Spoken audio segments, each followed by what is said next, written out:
Vocês estão vendo aqui um cenário onde eu estou colocando aqui um cordeiro e as letras IPAC, para dizer que nesta manhã nós estamos celebrando a nossa Páscoa, né, como igreja, para dizer que, acima de tudo, a nossa Páscoa é uma Páscoa, vamos dizer assim, que celebra não o ovo de Páscoa, mas que celebra o cordeiro, né, o cordeiro pascal.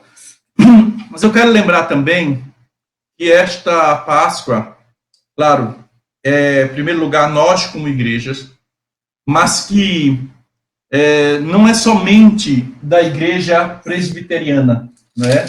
Eu posso tirar aqui o A e o C, para lembrar de que esta Páscoa é, na verdade, uma Páscoa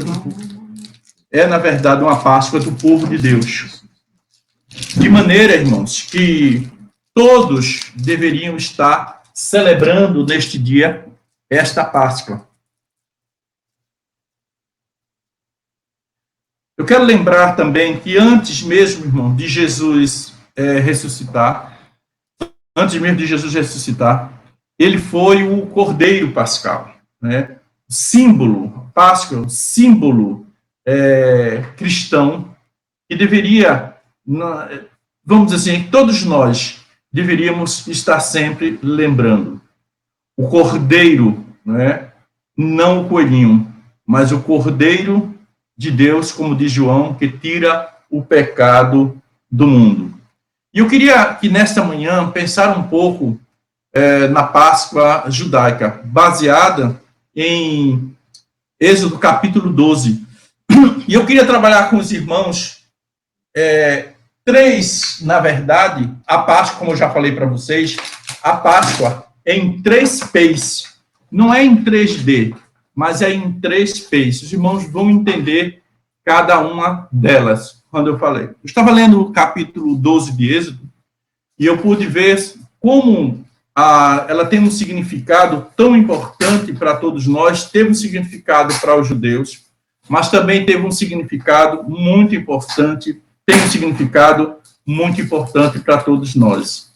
Eu coloquei o P na cor verde, o primeiro P, propositalmente, porque entendemos, em primeiro lugar, que a Páscoa judaica ela foi caracterizada pela preparação. E a cor verde dá a ideia de esperança. Então, vejam, se você parar para pensar e observar os capítulos anteriores de Êxodo, você vai perceber que desde o capítulo 7 de Êxodo, você vai encontrar, por exemplo, a praga de água em sangue. A partir daí, você vai encontrar, em segundo lugar, a praga das rãs. Terceiro, a praga dos piolhos. Quarto, a praga das moscas. Quinto, a peste e morte dos rebanhos. Sexto, as feridas purulentas. Sétimo, a chuva de pedra. Oitavo, os gafanhotos. Nono, as trevas.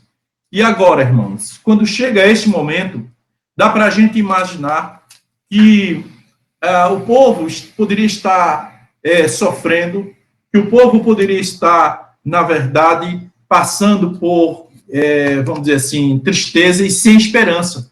Mas o verde nos dá esperança, dá a ideia de que, naquele momento, eles estavam, naquele momento de preparação, eles estavam, na verdade, vamos dizer,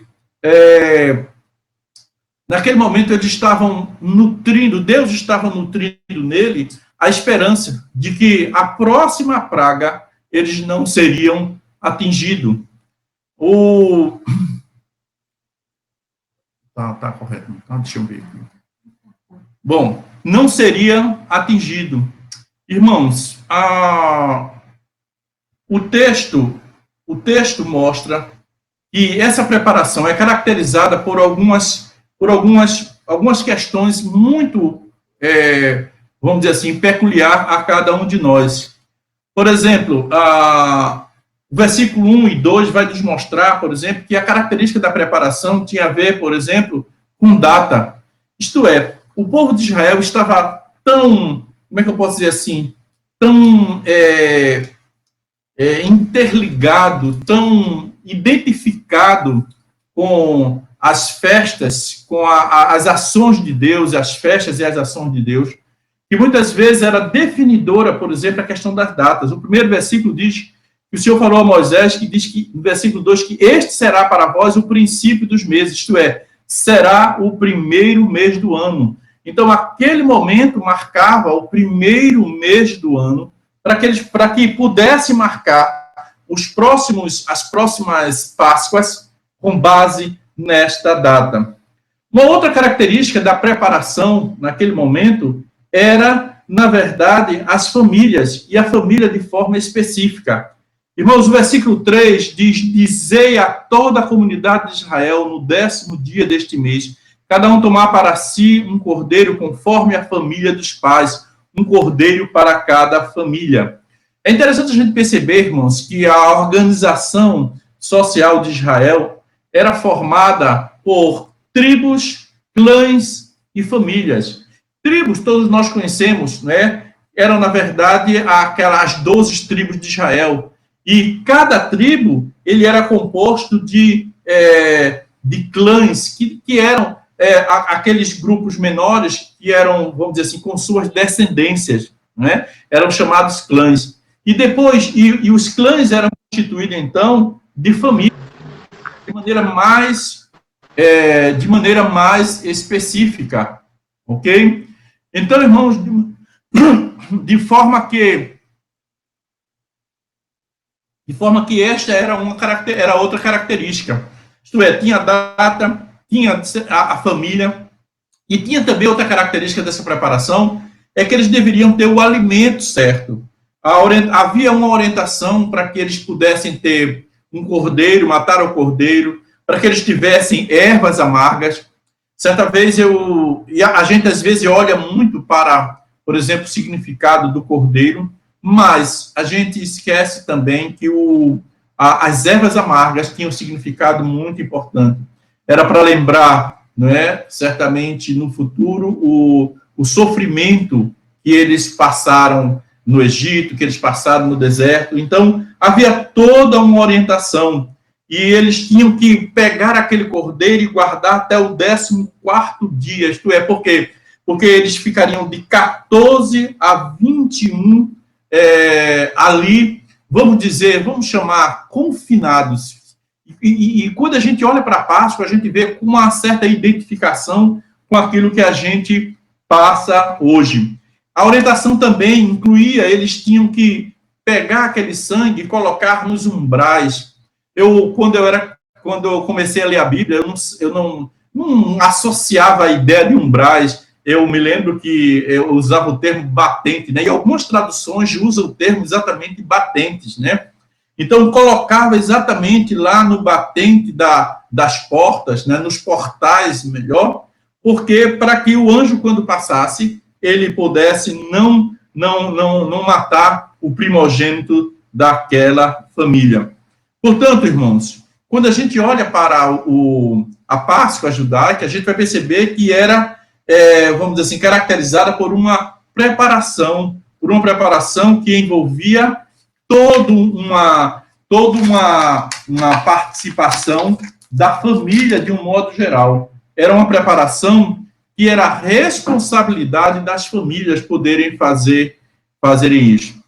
A segunda característica, vamos dizer assim, parte como é que eu posso chamar assim, da Páscoa judaica, que eu estou chamando aqui de segundo P, era, na verdade, a chamada passagem, né? Era a passagem. Eu vou colocar aqui para ficar mais fácil de ver. Ok? Era a passagem. Ok? Era a passagem. Deixa eu ver aqui para deixar bem certinho para os irmãos saberem. Era a passagem. Irmãos, quando a gente olha para o versículo 21 a 30 desse capítulo 12, nós vamos perceber que aquele momento era o momento em que o anjo iria passar. Veja, versículos 21 a 30, diz assim: então Moisés chamou, depois que ele recebe toda a orientação de preparação, diz o texto que Moisés chama todos os anciãos da terra e lhe dá, e manda, e ordena que eles façam, que eles escolham um cordeiro, que eles, na verdade, possam pegar um esopo para que colocassem o sangue nos portais. E uma coisa que me chama a atenção aqui neste versículo 22, é que diz que todos deveriam ficar, não se tratava de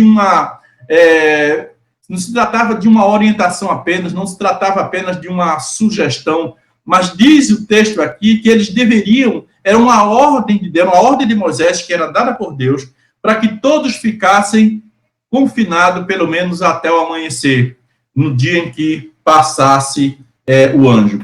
A palavra hebraica, passagem, na verdade, significa pesar no hebraico. Essa palavra, irmão, pesar, ela tem sido, de certa forma, questionada ou identificada de maneira diferente. Por exemplo, eu me lembro que quando eu comecei a estudar e entender o que significa a palavra pesar, sempre passava a ideia de passar por cima, né? Mas algumas traduções nos trazem uma ideia bem melhor. A ideia não é apenas passar por cima, é claro que o anjo passava por cima, mas a ideia é passar adiante. Por quê? Porque o anjo, naquele momento, ele passaria nas casas, e as casas que não tivessem os umbrais, vamos dizer assim, marcado com o sangue do cordeiro, se não tivesse, ali morreria o primogênito. Era a 10ª praga. Mas se tivesse o sangue nos umbrais, o que é que iria acontecer? Simplesmente o anjo passava adiante. Esta é uma ideia, essa é uma tradução talvez mais bem aceita, passar adiante. Se você observar na minha tradução, que eu gosto muito dessa Bíblia, Bíblia Brasileira de Estudo, como eu já falei para vocês, e diz assim, versículo 13, mas o sangue servirá de sinal nas casas em que estiverdes. Se eu vir o sangue, passarei adiante. Veja, olha o que o texto diz. O texto diz que se o anjo passar e ele vir lá o sangue estiver lá marcado no portal, diz na minha versão, passarei adiante. Então, essa é a ideia mais comum, mais atualizada, pelo menos é o que passa a ideia daquele escritor, que é inclusive editor dessa Bíblia, chamado Luiz Saião. E diz em continuação do texto, diz, e não haverá praga entre vós para vos destruir quando eu ferir a terra do Egito. É interessante, irmãos, a gente poder entender que a praga do Egito, em que os primogênitos iriam morrer, eram exatamente para aqueles que não sofreriam, aqueles que não obedecessem a ordem dada por Deus a Moisés, e que Moisés agora estava passando para eles.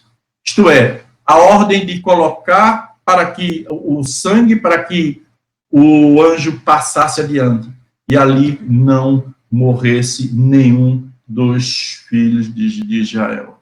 Então, a passagem, eu coloquei lá o P de vermelho para mostrar o sangue do cordeiro. Era este sangue, e certamente é este sangue que vai fazer uma diferença muito grande. Mas, irmãos, terceiro lugar, o terceiro P, eu queria que os irmãos pudessem pensar comigo, ele é na cor amarela, porque dá a ideia eu quero passar a ideia de caminho do sol, porque é o momento da partida, né?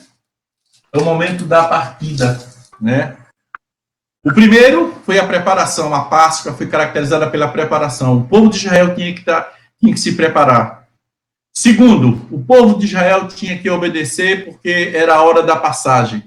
Mas agora era a hora da partida. Isto é, era o momento em que eles tinham que partir.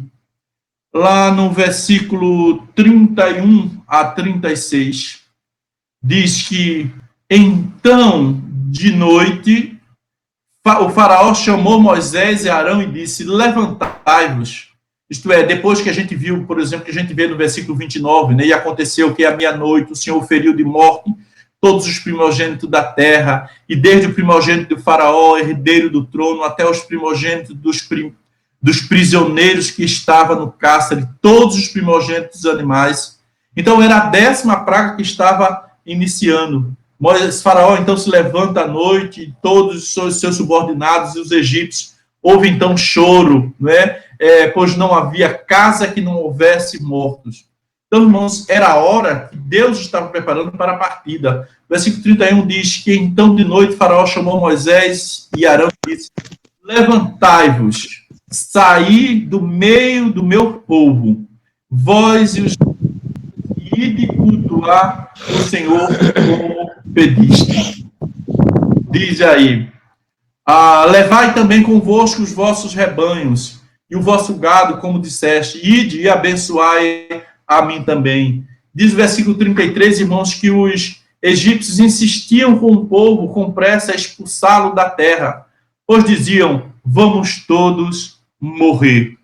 Irmão, se a gente parar para pensar e olhar para esse texto, primeiro a gente vai perceber que o que foi possível, essa saída, essa partida, né? E eu coloquei amarelo para dar ideia para o caminho do sol, né? Para o caminho da terra prometida.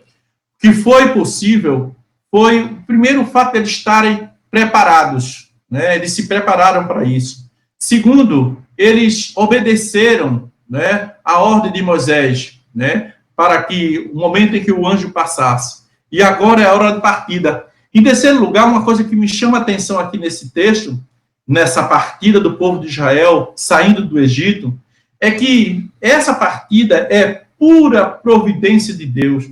Essa partida reflete o poder de Deus. Essa partida, irmãos, reflete a soberania de Deus.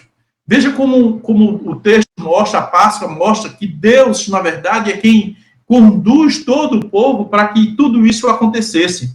Veja, primeiro a gente vai perceber que Faraó ordenou que saísse. Antes, Moisés teve que ir lá, Moisés teve que falar, e diz a palavra de Deus que o coração de Moisés endurecia, fica endurecido, por isso que ele começa a mandar as pragas, porque o seu coração estava endurecido. Mas aqui reflete, inclusive, um Deus que é soberano. Então, diz que Faraó ordenou, aquele que não queria, agora ordena: olha, sai daqui, porque vocês não podem ficar aqui, nós vamos morrer. Diz também que lá que os egípcios, né, eles expulsaram o povo de Israel com medo, dizendo exatamente isso que eu acabei de dizer: olha, vocês saiam daqui que vou morrer, nós vamos morrer desse jeito. E diz ainda o texto que eles foram capazes de dar tudo o que o povo de Israel precisava, né, materiais, bens, ouro, prata, né, para que eles pudessem, então, sair o mais depressa possível. Então, veja, então, que esta saída é o resultado da soberania de Deus libertando o povo de Israel.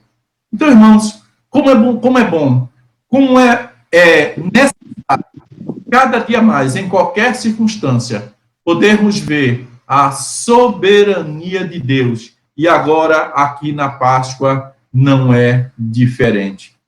Irmãos, quando eu olho para essas três realidades, né, da Páscoa judaica, a preparação, né, do povo de Israel, a passagem, né, com a morte do Cordeiro, com a obediência da morte do Cordeiro, e a partida em que Deus liberta o povo de Israel, eu acho que a gente precisa parar um pouco para pensar que a Páscoa cristã nos deve fazer refletir exatamente isso. E aplicar, irmãos, a esse estado de pandemia que nós estamos vivendo hoje, né? Relacionando com, acima de tudo, com a volta de Cristo.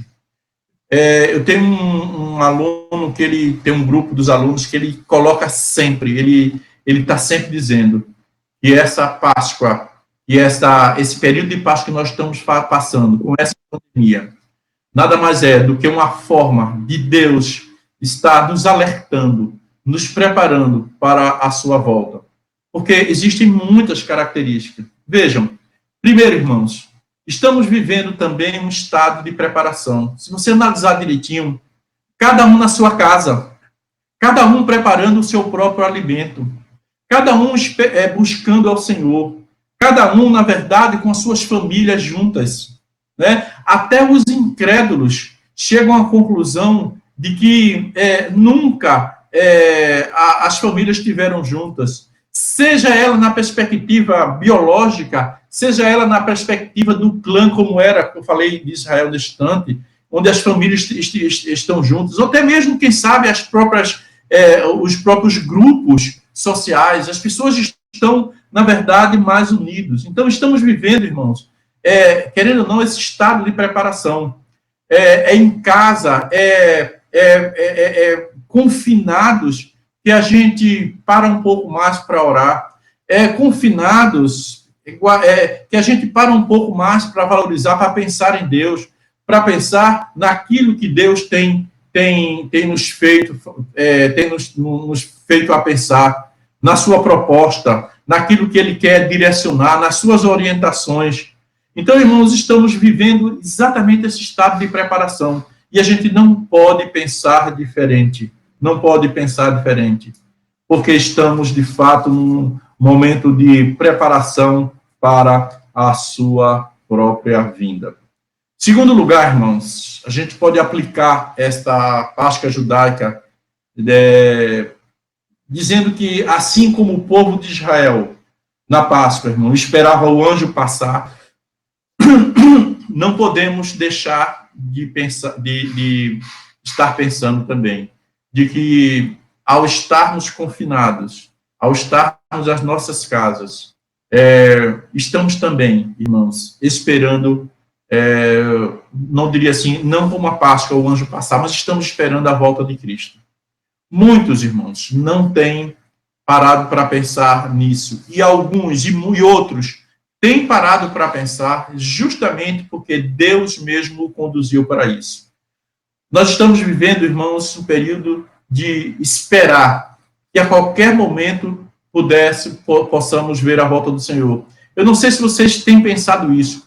Eu confesso que quando eu estava preparando esta reflexão, eu fiquei pensando, na minha mente, no meu coração, eu fiquei pensando, meu Deus, será se a volta de Cristo será nesta manhã? Será exatamente nesta manhã da Páscoa, quando as pessoas estão confinadas, quando as pessoas estão nas suas casas, no mundo todo?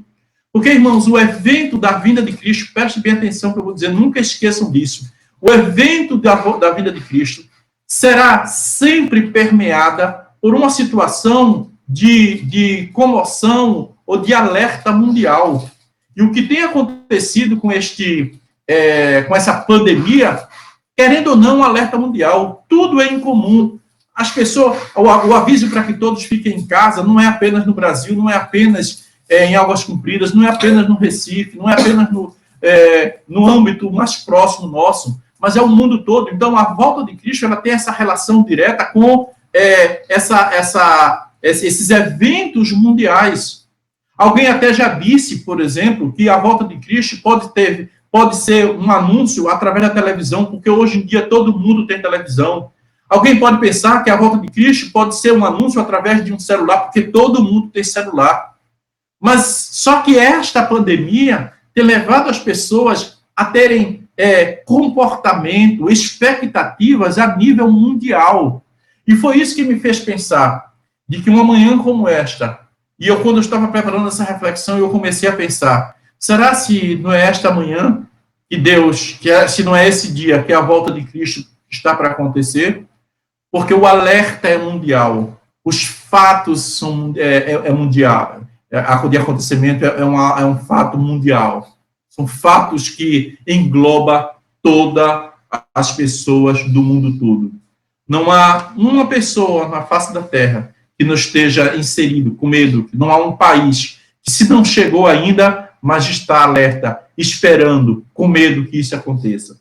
Assim também, irmãos, como foi o povo de Israel, que estava confinado lá, e que não deveria sair de casa, que deveria estar preparado, e que deveria estar esperando para que o anjo passasse e não matasse o povo de Israel, os primogênitos.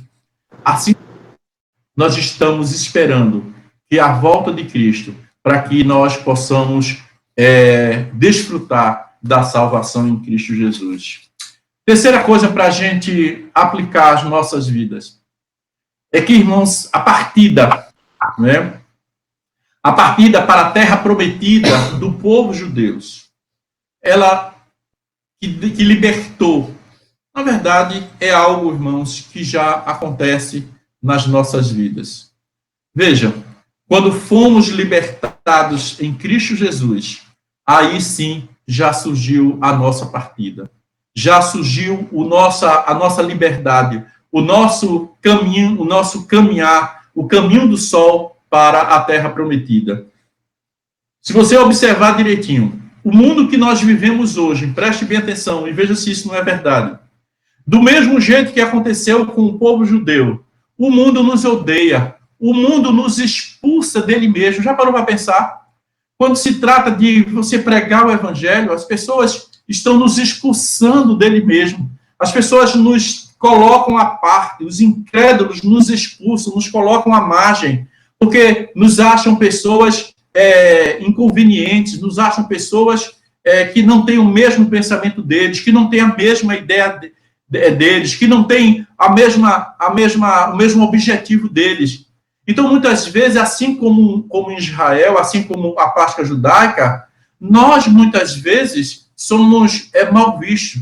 Você já imaginou, eu comecei aqui falando, preste bem atenção, irmãos, eu comecei falando aqui, por exemplo, de que a Páscoa de Cristo é o Cordeiro. Mas veja, quando o mundo lá fora prega sobre os ovos, né, de Páscoa, do coelhinho, e a gente vai ensinar, alguns deles nos ignoram. Diz que bobagem, você fica com essas bobagens, e às vezes até crentes mal, como é que eu posso dizer assim, mal informado, às vezes até, não, isso não é nada demais não, o importante é a gente, chocolate, é só para lembrança. Coelhinho. Não, irmão. O coelhinho, né, ou chocolate, quer dizer, acha que isso não é nada demais, e quando a gente, de certa forma, traz uma mensagem séria, de que ali é o cordeiro, que ali pode estar indicando o cordeiro pascal, as pessoas muitas vezes nos expulsam. Basta você falar de Cristo, basta você falar do sangue de Cristo, basta você falar do cordeiro, que logo as pessoas vão, do mesmo jeito que na Páscoa judaica, nos expulsar das suas festas, né? Dos seus banquetes. Eu me lembro que quando eu trabalhava no comércio, muitas vezes havia muitas propostas para festas, e eu muitas vezes, e o cristão quando não aceita, então a gente é tido como a margem da sociedade. Se possível, eles tiram cada um de nós deste evento. Por quê? Porque eles, como incrédulos, como o mundo de hoje, nos odeia porque a nossa mensagem não é a mesma mensagem deles. Portanto, irmãos, a partida para a terra prometida já começou. No momento em que Cristo, né, nos libertou, no momento em que ele nos deu uma nova vida.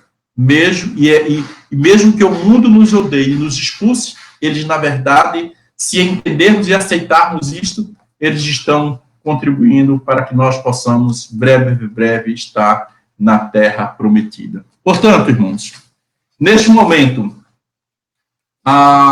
em que temos pensado sobre a Páscoa, só temos uma coisa a fazer, né? Voltarmos à mensagem do Cordeiro.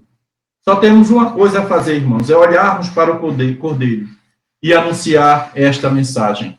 E eu tenho certeza que se fizermos assim, nós estaremos nos preparando melhor. Se olharmos para o Cordeiro, estaremos nos preparando melhor, estaremos obedecendo ao Senhor, colocando o seu sangue, não é, nas nossas vidas, ou permitindo, ou usufruindo do sangue de Cristo em nossas vidas.